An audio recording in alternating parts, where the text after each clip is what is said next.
आज मी तुम्हाला दाखवते वरीच्या तांदळाची चिक्की. आपण वरीच्या तांदळाचा उपमा किंवा डोसे बनवतो, पण आज नवीन पद्धतीची वरीच्या तांदळाची चिक्की दाखवते. ही चिक्की आपण प्रवासात सुद्धा घेऊन जाऊ शकतो आणि ही खूप छान लागते. आता तुम्हाला मी साहित्य दाखवते. अर्धी वाटी वरीचे तांदूळ आहेत, अर्धी वाटी गूळ आहे, अर्धी वाटी आपण ओला नारळाचा किस घेतलाय, ड्रायफ्रूट घेतले थोडे आणि 1 चमचा वेलची पावडर घेतली. आपण एका कढईमध्ये प्रथम 1 चमचा तूप घालूया आणि त्या तुपामध्ये आपण हे तांदूळ असे घालायचे आणि छान असे थोडे भाजून घेऊया. आपण परतायचे थोडे, संपूर्ण वरीच्या तांदळाला तूप लागलं पाहिजे. असं असे थोडेसे परतून घ्यायचे, जास्त नाही परतायचे, थोडा वेळ 1-2 मिनटं परतून घ्यायचे. आणि मग ह्याच्यामध्येच आपण ओल्या नारळाचा किस घालूया.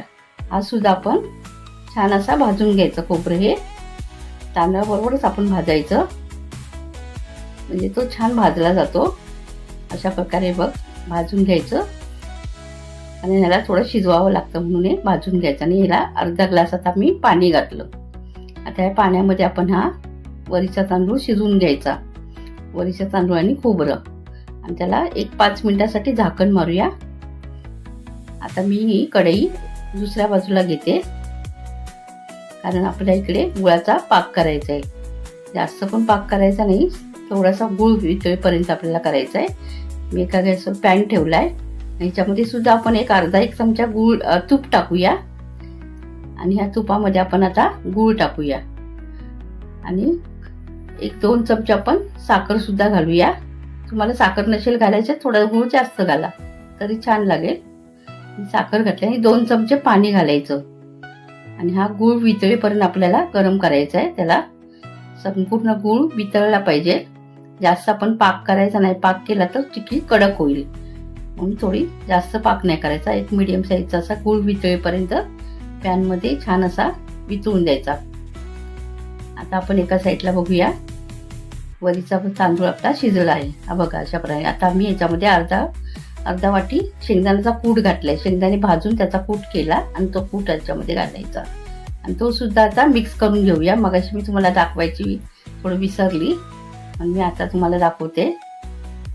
आणि हा कूट सुद्धा याच्यामध्ये छान असा मिक्स करून घ्यायचा आणि याला परत आता आपण 2 मिनिटासाठी झाकण मारूया. 1-2 मिनिटासाठी आपण याला झाकण मारून घेऊया. इकडे बघा आपला गूळ सुद्धा छान वितळला आहे. असं छान वितळला पाहिजे. 1 तारीख पाक वगैरे काही करायचा नाही याचा, फक्त गूळ वितळून घ्यायचे. आणि अर्धा चमचा याच्यामध्ये वेलची पावडर घालूया आणि ती संपूर्ण मिक्स करून घेऊया. अशा प्रकारे छान आता हा गूळ छान वितळला आणि इकडे आपला वरीचा भात सुद्धा आपला शिजवून झालेला आहे. आता हे वरीचे तांदूळ आपण ह्याच्यामध्ये गुळाच्या पाकामध्ये मिक्स करायचे. आपण ह्या पॅनमध्ये गॅस मी बंद केलाय थोडा, आपण नंतर चालू करूया. पहिला हे सगळं मिक्स करून घ्यायचं. वरीचे तांदूळ संपूर्ण आपण कढईतला पॅनमध्ये घालूया आणि आता संपूर्ण आता मिक्स करून घ्यायचं. बघा अशा प्रकारे गूळ छान आला, मिक्स झाला पाहिजे. गॅस चालू असताना केला ना तर गूळ कसा कडक होत जातो, मग ती चिक्की सुद्धा कडक होणार. म्हणजे मी थोडा वेळ गॅस बंद केला आणि संपूर्ण वरीचं मिश्रण आहे ते त्याच्यामध्ये घातलंय. हे संपूर्ण आता मी गॅस चालू करते आणि 1-2 मिनिटासाठी याला थोडं गरम करून घेऊया. अशा प्रकारे संपूर्ण हे मिक्स झालं पाहिजे. छान बघा आता मिक्स झालं. याच्यावर 2 मिनिटं झाकण मारूया आणि एका प्लेटला मी तूप लावते. त्या प्लेटला छान तूप असं लावून घ्यायचं, म्हणजे प्लेटला खाली चिटकणार नाही. आता हे छान असं बघा तूप लावून झालं. इकडे गॅस बंद केला आणि आपण आता हे मिश्रण आहे ते प्लेटमध्ये काढून घ्यायचंय.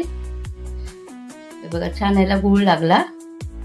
आता हे मिश्रण आपण प्लेटमध्ये काढून घेऊया.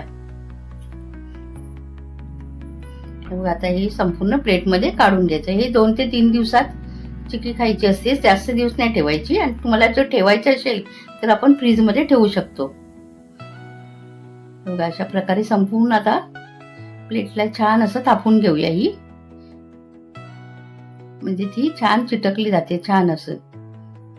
बघा अशा प्रकारे आपण संपूर्ण आता ही मी प्लेटला केली, दाबून दाबून ठेवायची अशी. आणि याच्यावरती आपण याला ड्रायफ्रूट टाकायचे. हे बघा असे छान प्लेन करून घ्यायचे. म्हणून त्याच्यावरती ड्रायफ्रूट टाकूया आपण. मी बदाम घेतले, बदाम काजू काही घ्या तुम्ही. आणि याच्यावरती असे टाकून थोडं हाताने आपण प्रेस करूया, म्हणजे ते आतमध्ये चिटकले जातील. छान असं दाबून घ्यायचं याला. आणि ही थंड झाल्यावरती याला आपण थोडी थंड करायची, जास्त थंड नाही करायची, थोडी मीडियम थंड आली की आपण, मी फिजर कटर आहे त्याच्याने आता हे तुम्हाला कापून दाखवते.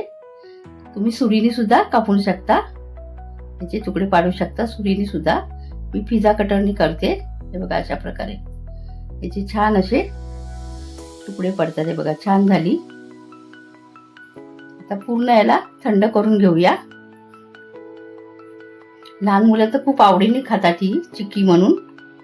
हे बघा अशा प्रकारे पूर्ण थंड झाली माझी चिक्की. आता तुम्हाला मी थोड्या वेळाने काढून दाखवेल. आणि झटपट होते, त्याला वेळ पण नाही लागत. आणि उपवासासाठी प्रवासात आपण गेलो तर उपवासासाठी करून नेली तरी खूप छान आहे. हे बघा अशा प्रकारे ही छान झाली चिक्की आता आपली तयार. आता ही थंड झाली. आता मी ही तुम्हाला काढून दाखवते. हे बघा ही पूर्ण अलगद निघते अशा प्रकारे, काही तुटत वगैरे नाही, पूर्ण निघते ही. अशी आपण ही काढून घ्यायची संपूर्ण. ही बघा झाली आता ही अशी वरीच्या तांदळाची चिक्की. ही जेव्हा चिक्की खाल तुम्ही तेव्हा तोंडामध्ये आपल्या खोबरं, ड्रायफ्रूट वगैरे खूप छान लागतं. आणि ही जेव्हा तुमचा उपवास असेल ना तेव्हा ही चिक्की एकदा नक्की करून बघा, खूप छान लागते.